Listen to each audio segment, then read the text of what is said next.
Hello, જય સ્વામિનારાયણ, જય શ્રી કૃષ્ણ, જય માતાજી.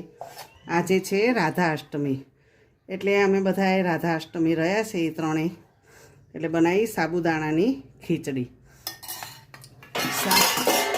જેવી રીતે આપણે આઠમ રહીએ ને એમાં રાધા અષ્ટમી રહેવાની. રાધા અષ્ટમીનો એટલો મહિમા છે, 1000 એકાદશી કરો ને અને એક રાધા અષ્ટમી કરો ને 1000 એકાદશીનું ફળ મળે.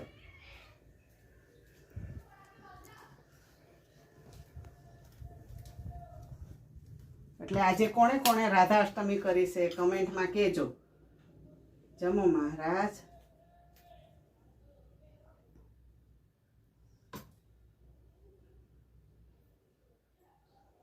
અને આજે અમારા કાનાને રાધા બનાવી છે. દર્શન કરજો બધાય.